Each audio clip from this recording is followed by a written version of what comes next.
All right, welcome to your last essay. Yay! This is the Human Rights Violation Research Project. So this will be a little bit more involved than your other essays because with your other essays, your DBQs, you were given the sources, and this one you have to actually go and find your own sources for. So we're looking at, in addition to your regular essay, you are looking at a wee video as well, and a notes packet, which will considerably reduce your grade if you don't turn in. The notes packet is worth 20 points of your overall grade if you look on the rubric. So we're going to skip over the wee video part because we'll do that explanation later. And we're going to go down to topic choice, which will be the focus of this video, is how to choose your topic. You can see here that you have 5 possible topics to choose from. And you have a chart that we're going to fill out now. For each one of these, you're going to fill out what you already know about the Khmer Rouge, about the Stalinist work camps, and so forth, or what you can predict from a set of pictures. And then from here, people involved, years, and country. This is information that I will give you. And then would you be likely to pick it, yes or no? And by the end, hopefully, you will have an idea of which topic you are interested in the most. All right, so I'm going to flip over to my PowerPoint. Here's your choice topics. Starting off with the Khmer Rouge, the Stalinist gulags, the slave trade in Africa, human trafficking, and finally Japanese internment. Now, you can do another choice project, but you must have prior approval from me, either through email or in class. And the reason why most people don't choose this is because you must have your own literature selection. And while researching is a bit easier, finding a literature selection that fills in for this project is a little more difficult.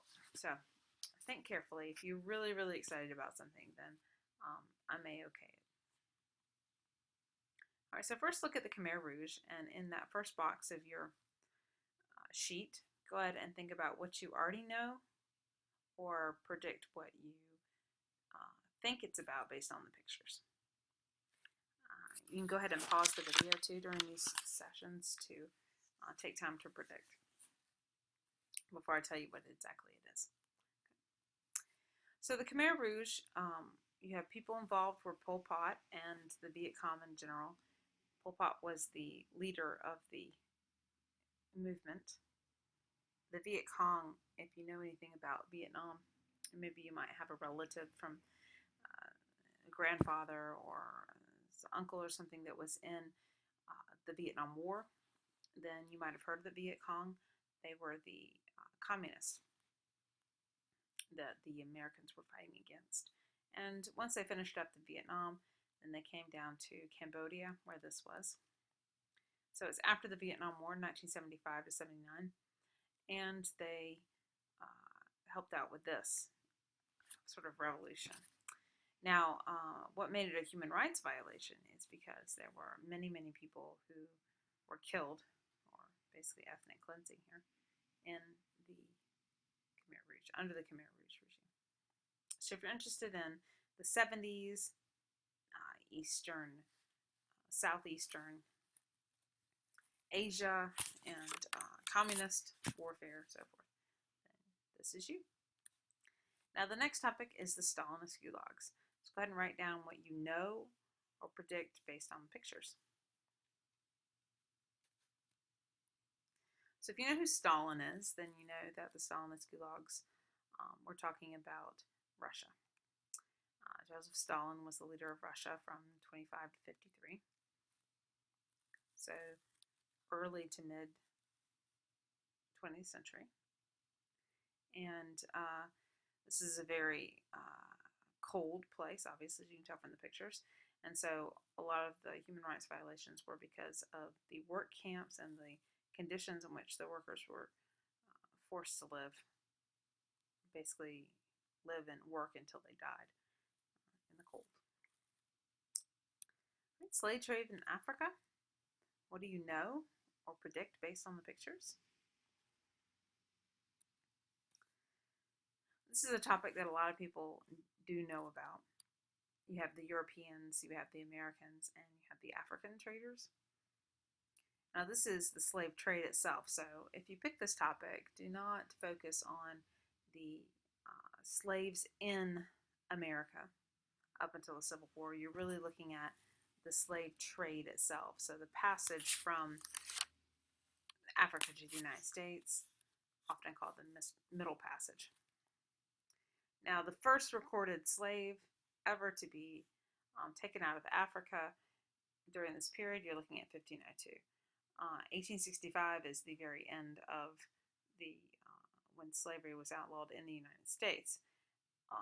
But you're really looking at the height of about the 1700s when the trade was actually going on. The importation of slaves stopped much previous to 1865. But I went ahead and extended it out just to have the years, total years. And as you can see from the map, most of the slaves came from Western Africa, and they traveled mostly to South America and Central America. Very few to actual North America, and a few up north to Europe as well, Middle East. Most of the African slaves that came to America came from the islands here or from South America up, but some of them came directly as well. Okay, human trafficking, what do you know or predict based on the pictures?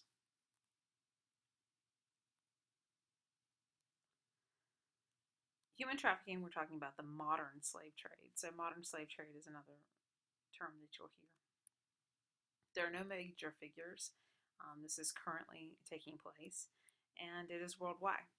Although it is highest in Mauritania, which is in Western Africa, and Haiti, which is in Central America, and Pakistan and India in Asia. So when you're looking at human trafficking, I want you to choose a country that is outside the United States. If you choose this topic, choose a country, just one that you want to focus on, because it will be way too widespread if you go all over the place. The literature from this particular topic is from India. So if you want it in keeping with the literature topic, then you're going to be looking at India. Okay, Japanese internment, what do you know or predict based on the pictures?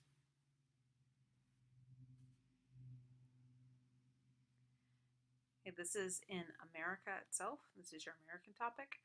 You have Franklin Roosevelt, who was president at the time, because it takes place during World War II. And this was, like we said, taking place in the United States. This is basically during World War II. The Americans rounded up all the people of Japanese descent, and to some extent some Germans and Italians as well, and put them into camps. They did not kill them as they did, like, for instance, in the concentration camps in Germany, but they were detained here. They were forced to live here in those camps until the war was over. So those are your choices: Japanese internment, human trafficking, slave trade in Africa, Stalinist gulags, and the Khmer Rouge. So take a moment now and pick which one you want to do. You should say yes or no for each of these at the time, and then come back up here and say, this is what I definitely want to do, and write your topic here where it says topic choice. And once you decide your topic, you're going to let me know either by email or through your teachers in class, and you're going to get one of these sources here. Now, some of them you don't need from me. Right here where it says Glencoe Purple Textbook, that one is underneath your desk in the class. So if you chose Khmer Rouge, then this is your literature selection. If you chose Slave Trade in Africa, this is your literature selection. If you chose the Japanese internment camps, this is your literature selection from the Prentice Hall textbook, so the blue textbook. But if you chose human trafficking, I have that. Or if you chose the Stalinist Gulag camps, I have that as well. So I'll have to print out a copy for you, or you can use the attachment that is on Google Classroom. When you come in, I have attached those as well to Google Classroom. All right. So that is choosing your topic. Once you've chosen your topic, you're going to work on your notes packet, starting with your secondary source. This one is the easier one to find because secondary means secondhand. So you're looking for those pronouns he, she, it, rather than first person I. If it is a first person I narrative, then it's not a secondary source, it's a primary source. So this is where you're going to get your basic information. You're going to go onto the internet and find a reliable source, so obviously not a Wikipedia source or some non-history.com source or so forth. So if I wanted to put in, for instance, the slave trade in Africa,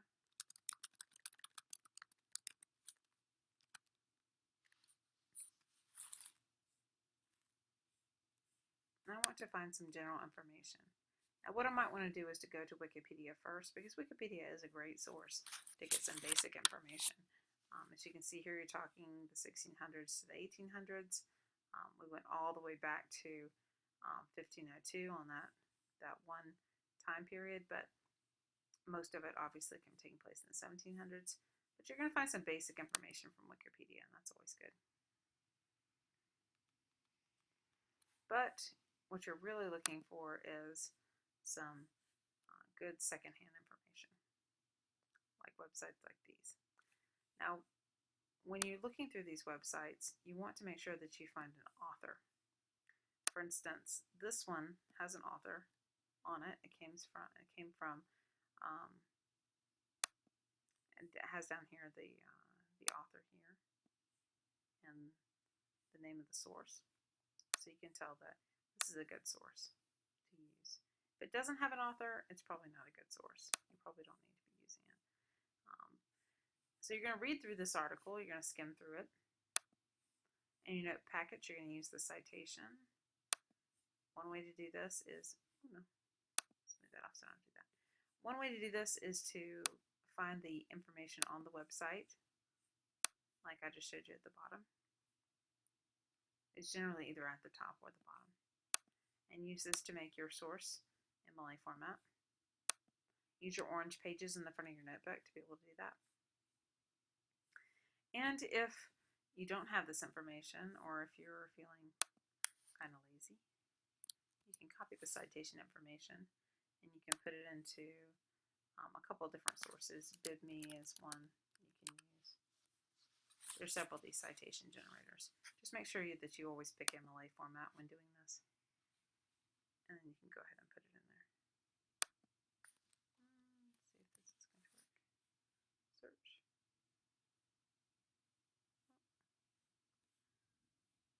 No, let's try other.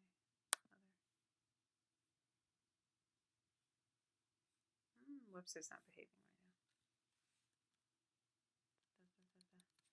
I might have to log in to make it work, but they have a nice little citation guide on here too. My favorite one for this to be able to generate or to look at these is the Al Purdue site. I think this is a wonderful source. It's one of the best sources that I found from Purdue University. No, silly computer. Not the Wikipedia. Okay. So if you go to their MLA format guide, I love this website because it has it all right here on the side. It tells you everything that you need to know. So for an electronic source, it'll come in and it'll say, here's exactly how you cite it. Isn't that nice? And then all you have to do is plug in the information that you have to follow that same format. Okay.